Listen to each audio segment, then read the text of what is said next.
বৈশাখে পান্তা ইলিশ বিতর্ক শীর্ষক মন্তব্য প্রতিবেদনটি লিখেছেন মৎস্য ও প্রাণী সম্পদ উপদেষ্টা ফরিদা আক্তার। বাংলা নতুন বছরের প্রথম দিন বা পহেলা বৈশাখ পালনে পান্তা ভাতের সঙ্গে ইলিশ মাছ ভাজা, সঙ্গে কিছু ভর্তা ও কাঁচামরিচ খাওয়া ঢাকা শহরের মধ্যবিত্ত শ্রেণীর কাছে বাঙালি সংস্কৃতি হিসেবে পরিচিত হয়ে উঠেছে। সংস্কৃতি স্থির ও অপরিবর্তনীয় কিছু নয়, নতুন চিন্তা ও উদ্দীপনা যুক্ত হতেই পারে, কিন্তু নতুন কিছু যুক্ত করতে চাইলে তার যেমন যুক্তি থাকা চাই, তেমনি তা আমাদের ঐতিহাসিক অভিজ্ঞতা ও সামষ্টিক বোধ থেকে বিযুক্ত হলে চলবে না।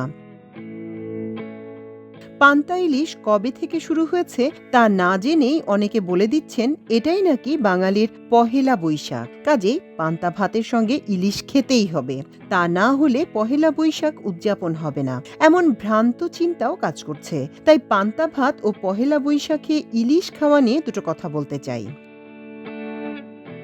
পান্তা ভাত সাধারণ মানুষের খাবার। গরম মৌসুমে রাতের ভাত খেয়ে যা বাড়তি থাকে সেই ভাত পানিতে ভিজিয়ে রেখে সকালে খাওয়া, এটা চিরাচরিত রেওয়াজ। খাদ্য অপচয় করা নীতি নৈতিকতা বিরোধী কাজ।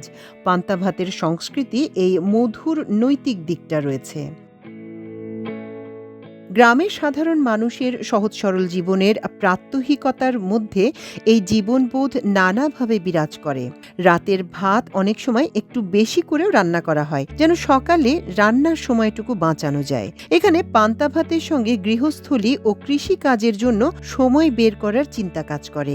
একইভাবে শীতকালে রাতে ভাত থাকলে তা একটু চুলায় ভেজে নিয়ে খাওয়া হয়।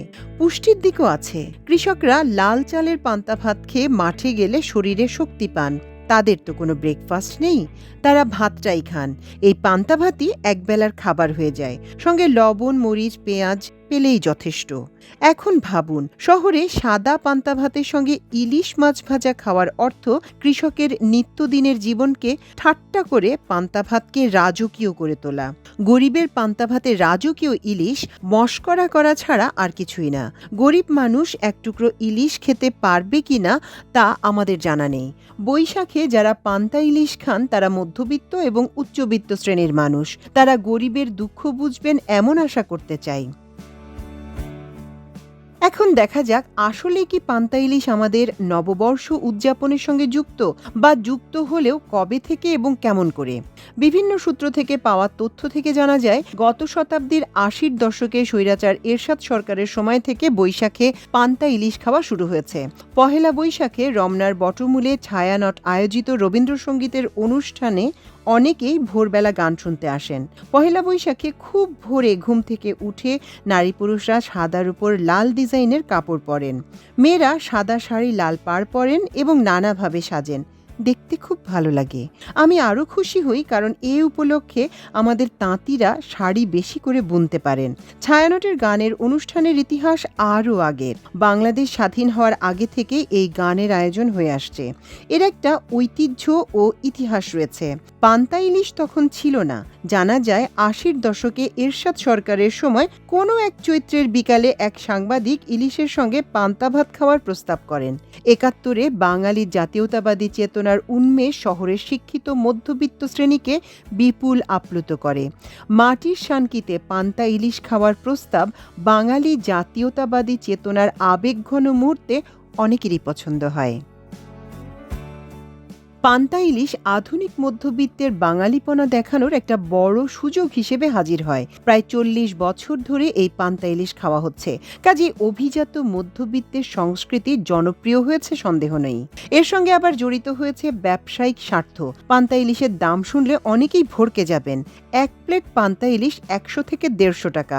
দাম বেশি হওয়ার মূল কারণ এক টুকরো ইলিশ। তবে পত্রপত্রিকার রিপোর্টে দেখা গেছে পান্তা ইলিশ সবসময় ভালো বিক্রি হয়নি। জেলা শহরেও পান্তা ইলিশের আয়োজন থাকে বৈশাখী উৎসবে। যাদের বয়স ৪০-এর কম তারা মনে করছেন ছোটবেলা থেকেই এই রেওয়াজ দেখেছেন, কাজেই এটা বাঙালি সংস্কৃতির অংশ। সেটা ঠিক নয়, কিন্তু আমরা কি সংস্কৃতিকে নতুন রূপ দিতে পারি না? পারি, কিন্তু সেটা করতে গিয়ে কৃষক ও কৃষি সংস্কৃতির তামাশা করা কি ঠিক? তাছাড়া মুশকিল অন্যত্র। সেটা বলছি। অন্যান্য মাছের মতো ইলিশ মাছ মৌসুম মেনে ডিম দেয় এবং প্রায় ৮ মাসে ধীরে ধীরে বাড়ে। তবে ইলিশের বিশেষ বৈশিষ্ট্য হচ্ছে এই মাছ পরিযায়ী মাছ।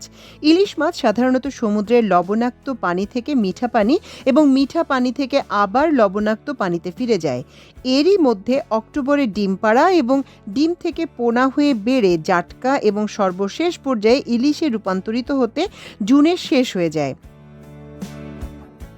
কিন্তু ইলিশের বেড়ে ওঠার বিভিন্ন পর্যায়ে ইলিশ মাছ ধরার ক্ষেত্রে নিষেধাজ্ঞা জারি করা হয়। যেমন মা ইলিশ রক্ষার জন্য আশ্বিন মাসের পূর্ণিমার আগে ৪ দিন, পূর্ণিমার দিন এবং পরে ১৭ দিন, মোট ২২ দিন নিষেধাজ্ঞা দিয়ে ইলিশ মাছ ধরা বন্ধ রাখা হয়। খ্রিস্টীয় তারিখ সেভাবেই ঠিক করা হয়।